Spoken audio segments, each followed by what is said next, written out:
Bonjour à tous. Alors, est-ce que vous m'entendez bien? Oui, ça a l'air pas mal.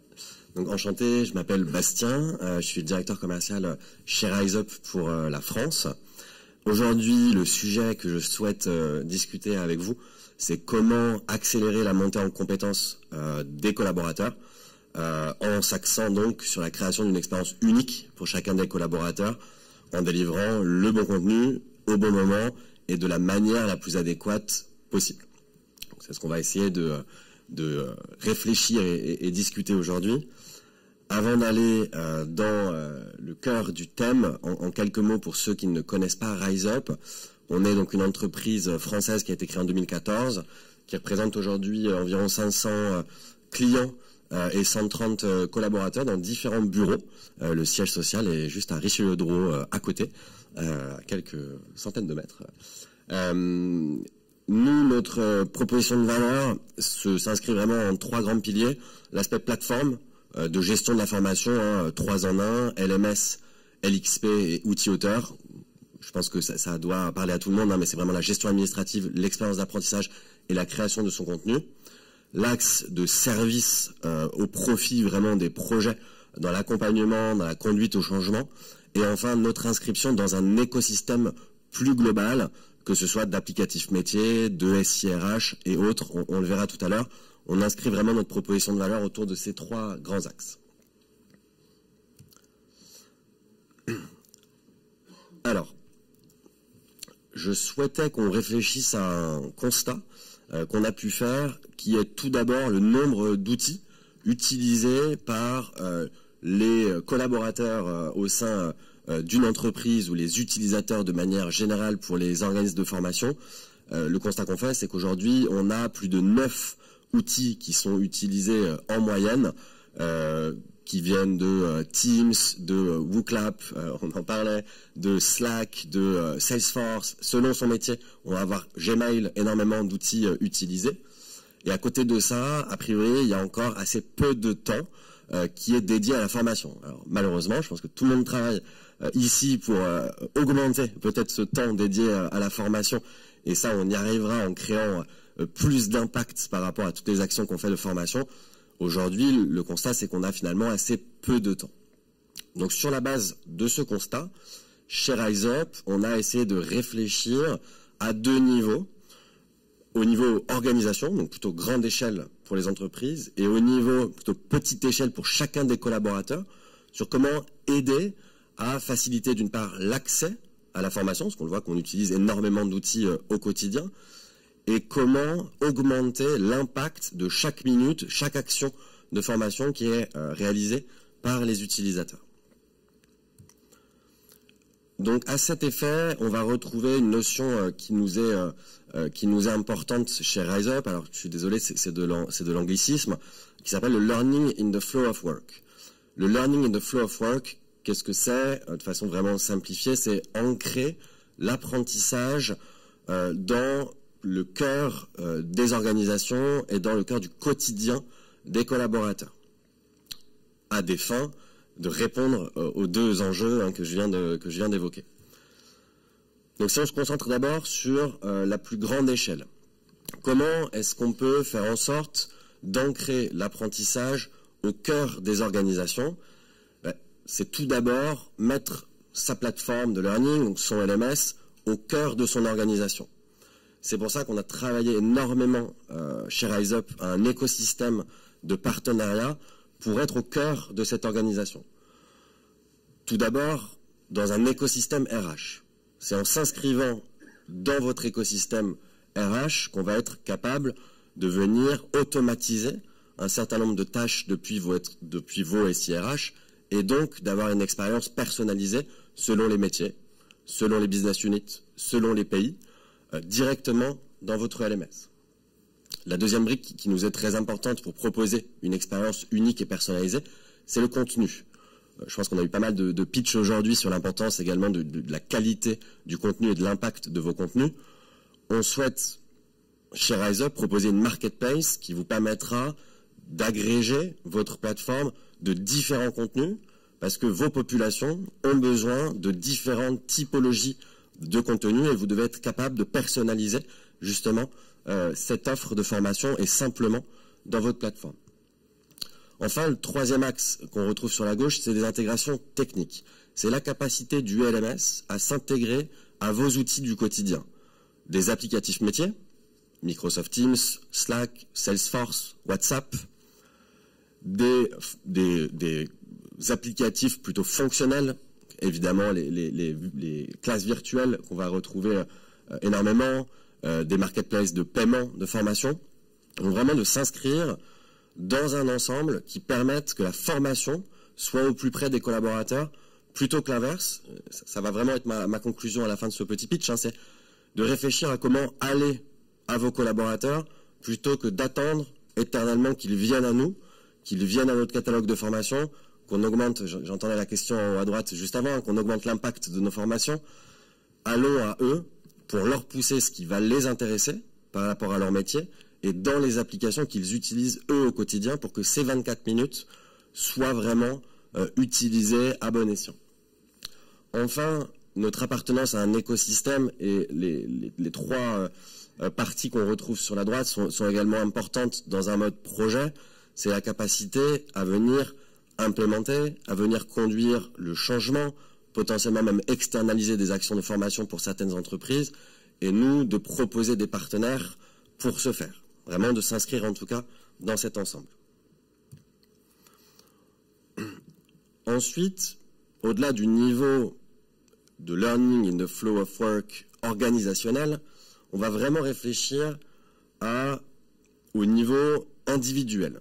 Comment répondre finalement aux attentes individuelles de vos collaborateurs, alors qui peuvent être très différents selon vos organisations. Au sein d'une même organisation, évidemment, on va retrouver des populations très différentes. Et chacune de ces personnes ne va pas attendre le même contenu, mais elle ne va pas non plus attendre le même format de contenu, la même source pour réaliser sa formation. Et donc ici, c'est quelques exemples de ce qu'on va travailler chez RiseUp pour, encore une fois, proposer une expérience unique et aller aux collaborateurs, plutôt qu'ils viennent à nous, de façon fonctionnelle. C'est-à-dire qu'on va être en capacité, par exemple, pour des personnes membres plutôt de fonctions corporate, de venir encapsuler l'expérience d'apprentissage directement dans Teams, par exemple, ou directement dans Slack. Ce sont en général des populations qui ont accès à ce type de réseaux sociaux d'entreprise. Les forces commerciales vont peut-être passer plus de temps dans une application comme Salesforce.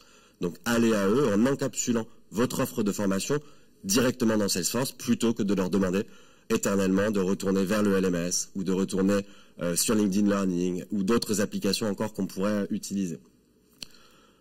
On pourrait imaginer que des fonctions plus terrain, alors je ne fais pas de généralisation, hein, c'est vraiment pour imaginer différents types de profils, hein, vont être sur le terrain, peut-être pas avec un ordinateur à disposition, et on va rechercher des fonctionnalités qui leur parlent, c'est-à-dire du mobile learning, peut-être ne pas avoir d'identifiant à fournir au LMS, j'ai appuyé avec mon pied, et des fonctionnalités type formation on the job, où on va être capable de créer une session et directement de faire de l'émargement en ligne pour montrer que la session a bien été faite, du boost pour l'ancrage de l'apprentissage avec plutôt ce qu'on va appeler du fast learning avec 5-10 minutes de révision sur un geste, sur une connaissance, qui va être plus orienté pour des populations, par exemple, terrain.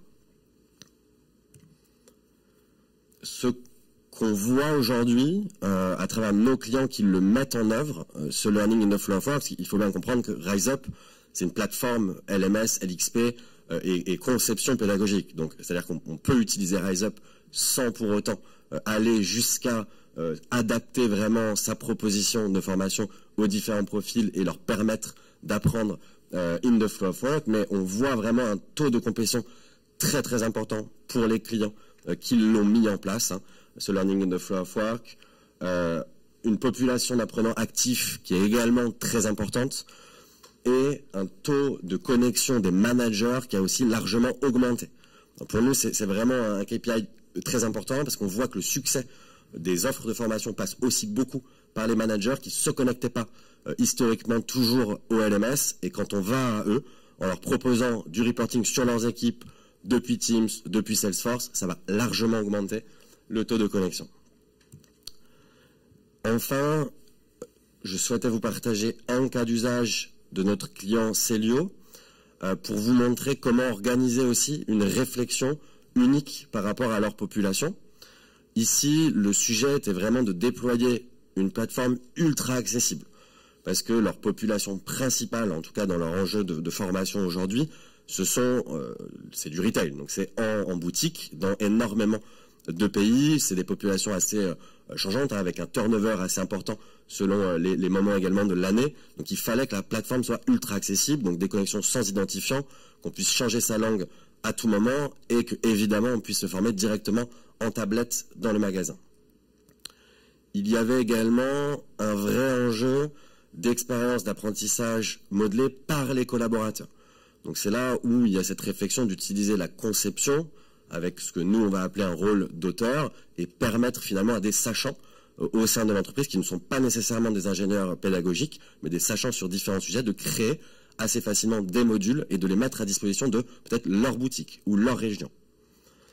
Enfin, de favoriser l'adoption grâce à des modalités d'apprentissage assez variées et en même temps extrêmement accessible et rapide à mettre en œuvre. Donc j'évoquais la fonctionnalité Boost qui va permettre vraiment de définir un temps pour venir faire de l'ancrage mémoriel, donc où on est testé sur des formations qu'on a pu suivre avec également la proposition d'explication à chacun des tests, du micro-learning, donc avec des temps bien définis de formation de 2-3 minutes sur des thématiques précises chaque jour qui sont mises en place dans des équipes, et un large panel d'objectifs et de gamification qui était mis en œuvre par l'entreprise. En conclusion, chez RiseUp, on pense vraiment qu'on doit être capable, en tout cas on doit tendre vers ça, de concilier l'automatisation d'une offre de formation qui va nécessiter peut-être des interconnexions effectivement avec des SIRH ou en tout cas modeler son LMS comme son organisation doit être représentée, et en même temps l'ultra-personnalisation. Donc c'est vraiment cette notion de conciliation entre l'automatisation et la personnalisation d'apprentissage qui est très importante pour nous et ce sur quoi on travaille beaucoup depuis un certain temps et sur lequel on va continuer. Je suis disponible si vous avez d'autres questions donc dans la salle à côté ou à cette adresse mail qu'on retrouve sur le slide. Et je vous remercie. Merci beaucoup Bastien. Encore un petit temps pour les questions peut-être, s'il y en a dans la salle. Oui.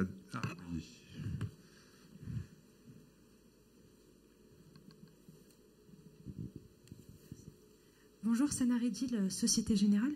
Sur la précédente slide, il y avait écrit personnalisation de la plateforme. Je voulais savoir, est-ce que vous pouvez nous donner des exemples de choses que les apprenants ont personnalisées sur leur plateforme?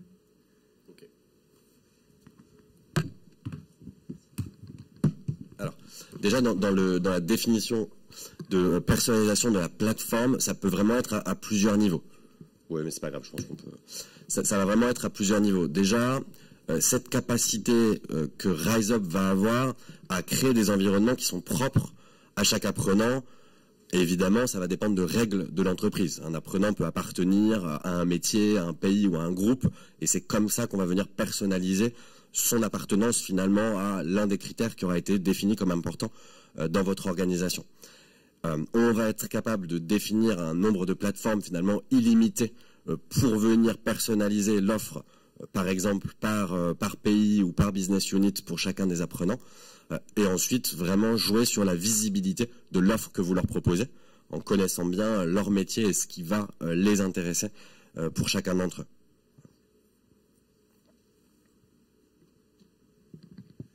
Autre question? Pas d'autres questions? Alors, ouais, si, une autre petite question, allez. La dernière, pour la route. Là. Je ne vois pas. Là. Ici. Ah, pardon. Il faut faire des grands gestes. En fait, vous vous qualifiez de LMS, TMS, LMS, TMS? Non, on ne se qualifie pas de TMS. Voilà. On se qualifie comme une plateforme 3 en 1. Donc LMS, pour la partie vraiment gestion de son offre. LXP, pour la partie expérience d'apprentissage, où là on retrouve les notions de gamification, de social learning, de mobile learning, et outils auteurs. Voilà. Les notions de TMS, c'est quelque chose sur lesquelles nous on ne travaille pas chez RiseUp. Par contre, on se connecte avec des logiciels TMS pour avoir une offre commune quand c'est nécessaire pour l'entreprise. Merci beaucoup Bastien. Le Merci. temps du vote.